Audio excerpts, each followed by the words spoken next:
कीजिए सब पूजे जय मां। जब जल सींचू मूल तरु सखा पात्र अघा। सात दीप नौ खंड में गुरु से बड़ा न को। जो करता कर न सके गुरु करे सो। राम कृष्ण ले क्यों न बड़ा तीनहु तो गुरु की। तीन लोक के ऊधनी गुरु आगे आदि। गुरु मूर्ति गति चंद्रमा सेवक नयन चकोर। आठ पर निरखत रहूं गुरु मूर्ति की ओर। आदरणीय संत समाज, परम पूज्य साहेब जी, देवियों एवं सज्जनों, भाइयों एवं बहनों, हमारे तरफ से आप लोगों को 3 बार बंदगी है। 2 शब्द बोलने जा रहा हूँ, उस पे आप लोग विचार करेंगे। कई विधि कहो कहा नहीं माना। मरग माही पसारी निताना। रात दिवस मिली जोरी नितागा। ओटत काटत बरम न भागा। बरम ही सब जग रहा समाई। बरम छाड़ी कतहु नहीं जाई। परे न पूर दिनहु दिन झीना। ता जाए जहाँ अंग बिहुना। जो मति एक अंत चली आई। सो मत सबों ने प्रगट सुनाई। यह संदेशा फूर के मानो लिन्नो शीस चढ़ाए। संतोष सुख है रहू तो हृदय जुड़ा। सदगुरु कबीर साहब कहते हैं के विधि कहो कहा नहीं माना। मार्ग माय पसारनी ताना। सदगुरु कबीर साहब कहते हैं मैं किस प्रकार से समझाऊं, किस प्रकार से लोगों को समझाऊं। ये लोग अपने मन में जिस प्रकार से जुलाहा नाना ताना बाना बुनता है, इसी प्रकार से ये संसार के लोग भ्रम में पड़ करके जो सत्य ज्ञान लेना चाहिए उससे दूर रहते हैं। और जो सत्य नहीं है उसी को सत्य मान करके चलते हैं। परे न पूर दिनहु दिन झीना। इसी कारण से ये लोग समझ नहीं पाते हैं, इसलिए परे न पूर दिनहु दिन झीना। अंत चले जहाँ अंग बिहुना। अंग बिहुना का अर्थ होता है कि जहाँ कुछ भी नहीं है। जब तक हम लोग संत गुरुजनों के वाणी को सुन के जिस तरीके से अभी सत्संग में बहुत अच्छे शब्द का वर्णन हुआ है, जब उस वर्णन पे चलेंगे और भ्रम को हटाएंगे तभी हमको उस भ्रम से जब हट जाएंगे तो परे न पूर दिनहु दिन झीना। जब तभी वह पूर्ण हो सकता है। अंत चले जहाँ अंग बिहुना। फिर जिस प्रकार से अंग बिहुना कहा जाता है कि जहाँ कोई अगर अंग से विहुन हो, जिस प्रकार से जब अंग ही नहीं है तो क्या सेवा दे सकता है, क्या कर्म कर सकता है। जो मति आदि अंत चली आई। जिस प्रकार से पहले के समय में जैसा मति चल रहा उसी प्रकार से चलेंगे तो काम नहीं बनेगा। क्योंकि आज से जो 100 साल के पहले जो लेखा गया था, कर्म था, उस हिसाब से आज कुछ भी नहीं है।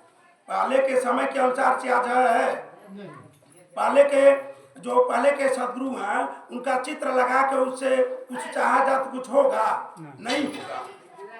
आज जो समय के सदगुरु हैं, इस समय जो प्रेजेंट में वर्तमान जो हमारे संत गुरुजन हैं, उन्हीं के पास जाएंगे, उन्हीं से दीक्षा लेंगे, उनकी वाणी को सुनेंगे और अपने जीवन में उतारेंगे तभी काम हो सकता है। अब जो हमारे संत गुरुजन हजारों साल के पहले आए हैं उनके लेखन को हमको लेना है, पढ़ना है, लेकिन समय के सदगुरु पे जाना है। जब समय के सद्गुरु जो हमारे इस समय के हैं तभी हमारा कुछ काम हो सकता है। अंत में सद्गुरु कहते हैं संतोष संतोष सुख है, रहो तो हृदय जुड़ा है। तो संतोष वो कैसे आएगा?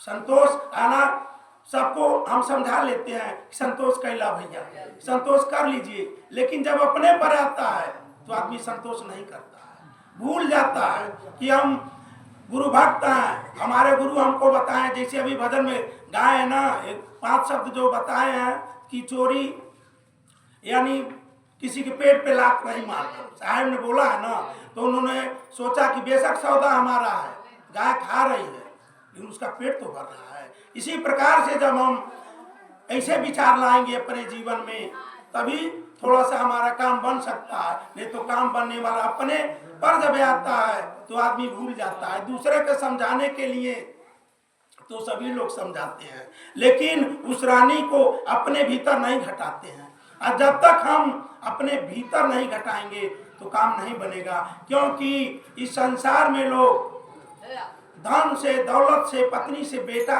से प्रेम करते हैं।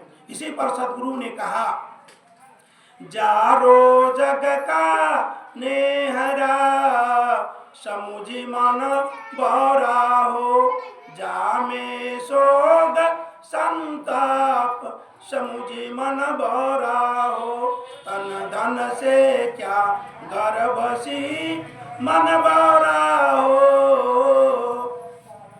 बिना नेव का देव गंगा मन बौरा हो, बिन कह गिले की ईट समुझी मन बौरा हो, कालभूत की हस्तिनी मन बौरा हो, चित्र रचो जगदीश समुझी मन बौरा हो, कामयंद गज बच पड़े मन बौरा हो, अंकुश सही गोशीष समुझी मन बौरा हो, मरकट मुठी स्वाद का मन बौरा हो, लिन्नो भुजा पसारी समुझी मन बौरा हो, छूटन की संशय परी मन बौरा हो, घर घर नाचे द्वार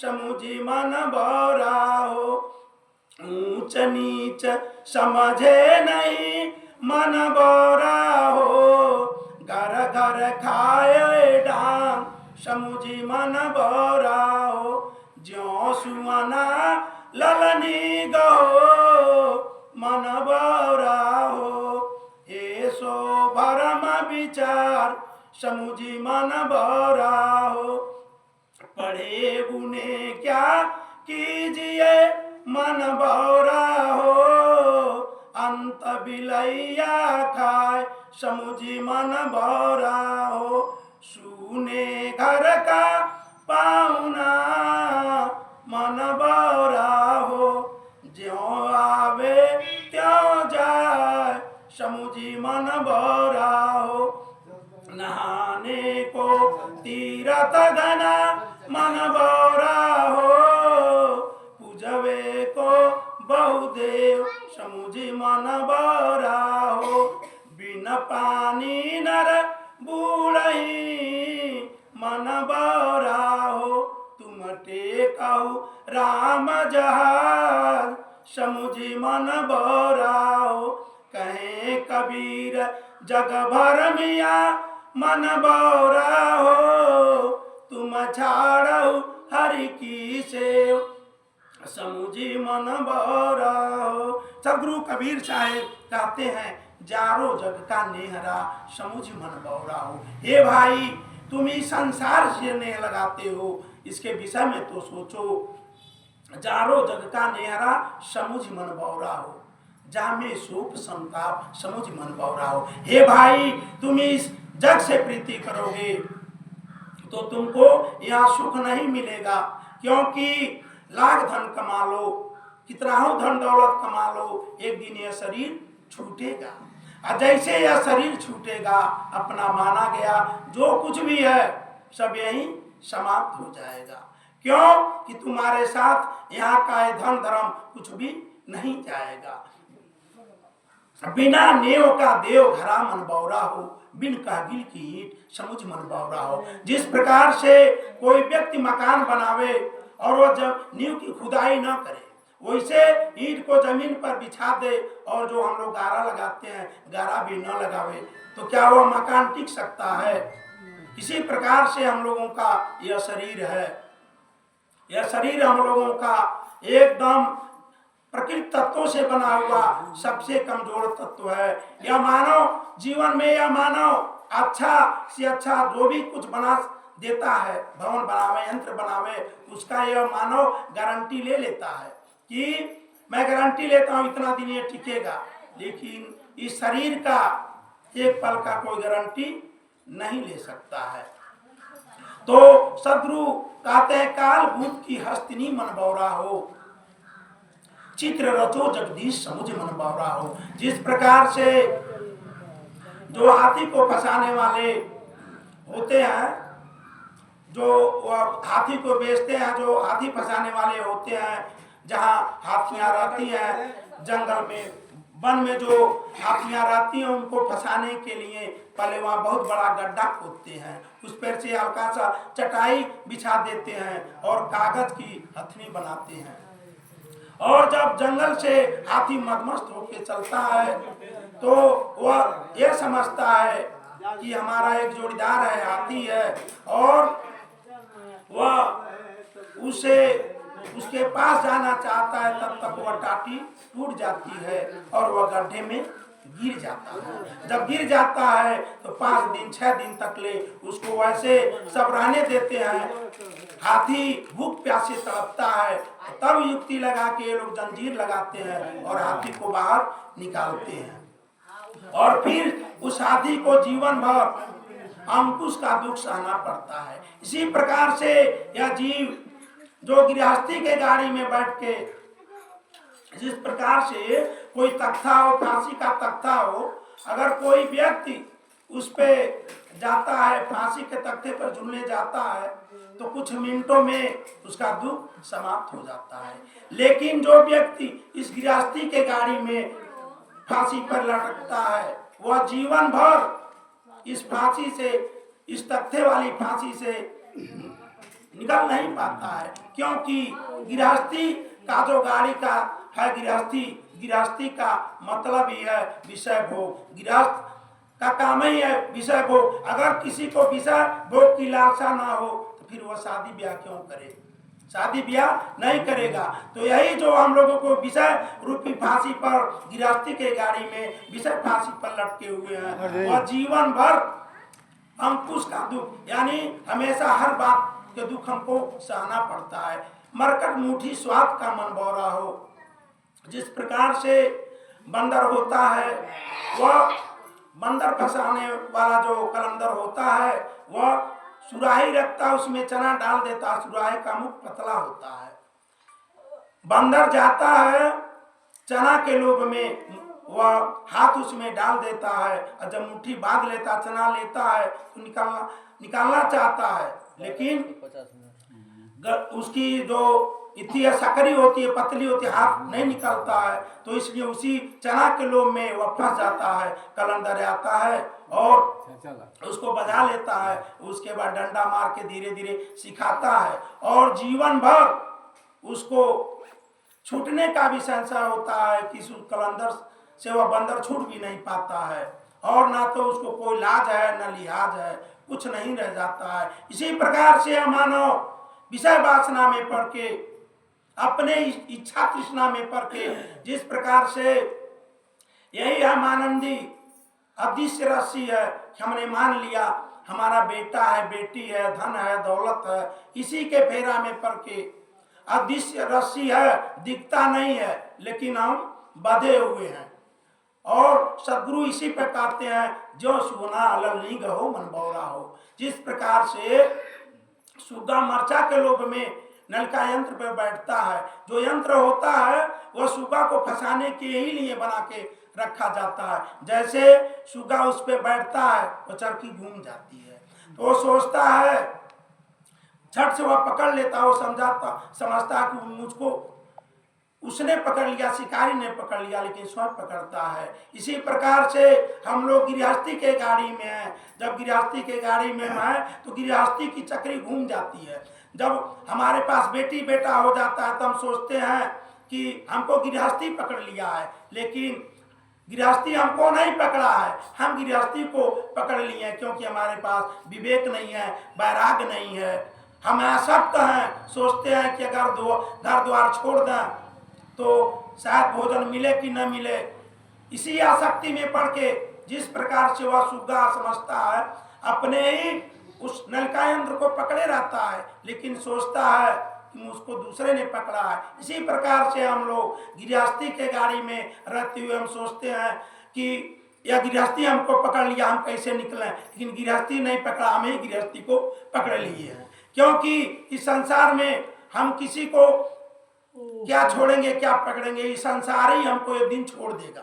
इस संसार में जब तक ले व्यक्ति का निस्वार्थ होता है, जब तक व्यक्ति से किसी का काम चलने वाला होता है, तब तक ही उसका वो आवा भगत करता है। जैसे उससे वह व्यक्ति कोई काम का नहीं रह जाता है, फिर उसको कोई पूछने वाला नहीं रहता है। एक ही सत्संग भजन है, यही स्थान है हम लोगों को कि अगर जो सत्संग भजन इस जीवन में जिस प्रकार से जन्म मृत्यु के बीच में जो जीवन मिलता है, जब तक हम लोग आज हैं तो जब तक ले मृत्यु नहीं है तब तक हमको जीवन मिला जीने के लिए। तो इस जीवन में हम अपना कल्याण नहीं कर पाएंगे। तो जब हम और हमारा यह शरीर जो है क्या है, यंत्र है, यह साधन है हमारा। जब यह साधन शरीर रूपी साधन कमजोर हो जाएगा तो हम किसी को न सेवा दे सकते हैं, ना हम भजन कर सकते हैं, ना भक्ति कर सकते हैं। जो भी करना होगा यही समय है, यह जब यह शरीर हमारा साधन हमको सेवा देने के योग्य रखा, इसी समय हम भक्ति भजन कर लें, अपने आत्म कल्याण का काम कर लें, नहीं तो फिर आगे कुछ होने वाला नहीं है। सूने घर का पावना, जिस प्रकार से कोई घर में कोई रिश्तेदार आवे और जिस घर में जा रहा हो उस घर का कोई आदमी ताला बंद किया हो, कहीं गया हो, तो सूने घर का पावना आएगा, ज्यों आवे त्यों जाए। इसी प्रकार से यह आत्मा इस शरीर को धारण किया, इसीलिए धारण किया कि आज हम मानव का जीवन पाए हैं तो अपना कल्याण कर लेंगे, संत गुरुजनों के सानिध्य में रहते हुए अपना आत्म कल्याण कर लेंगे। लेकिन यह जीव जैसे आया, भटकते हुए आया और सद्गुरु का संगत नहीं किया, सत्संग नहीं किया, भजन नहीं किया, अपने आत्म कल्याण का काम नहीं किया, तो जिस प्रकार से वह भूखा प्यासा पाहुना चला जाता है, उसी प्रकार से हम लोगों को भी इस धराधाम से तड़पते तड़पते चल जाना होगा। क्योंकि अगर एक जो किसान है जिसकी तृष्णाएं हैं, उसका अगर साधारण मृत्यु होता है तो आंख से डब डब डब आंसू बहाता है।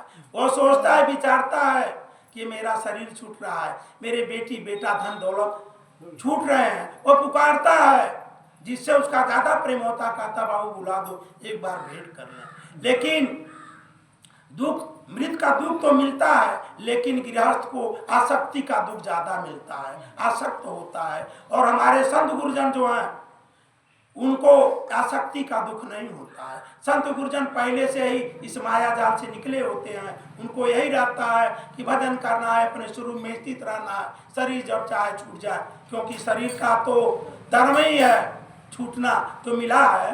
जो संजोग, जिसका संजोग होता है उसका वियोग होना निश्चित है, जो मिला है वह छूटेगा। यही हम लोगों को विचार करना है कि यह शरीर हमारा एक न एक दिन छूट जाएगा। समय नहीं है तो थोड़ा सा मैं दृष्टांत के माध्यम से समझाना चाहूँगा। एक बार की बात है, सुमति और कुमत में झगड़ा हो गया। सुमत से कुमत कहती है कि जहाँ देखती हूँ तुम्ही को लोग आदर भाव देते हैं, मैं कुमती हूँ, मुझको कोई नहीं पूछता है। तो कहती है तो मैं क्या करूँ, उसमें मेरा क्या दोष है। कहे नहीं, तुम भी ब्रह्मा की बेटी हो, मैं भी ब्रह्मा की बेटी, चलो ब्रह्मा जी से पूछा जाए कि हमारा निर्णय करें कि हमको क्यों लोग नहीं पूछते हैं।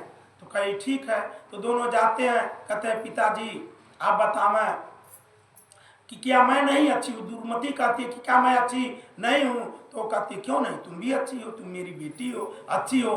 कहे नहीं, ऐसे नहीं काम चलेगा, आप निर्णय करके बतावें। कहे ठीक है, अगर जब आ रही हो तो सुमति तुम जाओ, थोड़ी दूर चल के आओ। तो सुमति जाती है, चल के आती है। तो कुंती को कहते हैं तुम भी जाओ, तो भी जब चल के आती है तो ब्रह्मा जी कहते हैं हाँ निर्णय हो गया, सुमति तुम्हें आते हुए अच्छी लगती हो, हे कुंती तुम जाते हुए अच्छी लगती हो, तुम हमारी बेटी हो, दोनों अच्छी हो, लेकिन सुमति तुम आते हुए अच्छी लगती हो, जो तुम अंदर आ जाती हो तो हमको भक्ति भजन करने का दिल करता है, और हे कुंती तू जब चल जाती हो तब अच्छा हो। यानी दोनों का हो गया। इसी प्रकार से हम लोगों को समझना है कि घर गृहस्थी में रहते हुए, इस संसार का हर काम करते हुए हमको सुमत बना के रखना है। कहा गया है जहाँ सुमतिया के बासा हो सुख संपत्ति नाना, और जहाँ कुमतिया के बासा हो वहाँ विपत्ति निधाना। तो कहीं अलग से नहीं है कि अलग से हम लोगों को लेना है, यही है। हमको विचार करना है कि हम कैसे जीना चाहते हैं, हमारा जीवन निर्मल है कि नहीं है। तो यह कहीं और स्थान नहीं है कि कहीं और से हम पा जाएंगे। यही संत गुरुजनों का जो आज यहाँ सत्संग लगा हुआ है, यही गुरु दरगाह है, जो यहाँ आएगा वही पाएगा। और ऐसा कोई स्थान नहीं है कि जहाँ हम लोगों को सदमति मिले, सम्मति मिले, ऐसा कोई स्थान नहीं है। यही हम लोगों को विचारते हुए अपना जीवन जीना, गृहस्थी को गाड़ी को चलाना है। ज़्यादा समय नहीं है, मैं अपने वाणी को यही विराम दूंगा। जो मेरे वाणी से आप लोगों को कष्ट लगा हो उसके लिए मैं क्षमा प्रार्थी हूँ, और जो मेरे वाणी से कुछ अच्छा लगा हो उसको अपने आचरण में उतारने का काम करिएगा ताकि उससे कुछ लाभ मिले। बोलिए सदगुरु कबीर साहेब की, ब्रह्मचारी साहेब की, साहेब साहेब।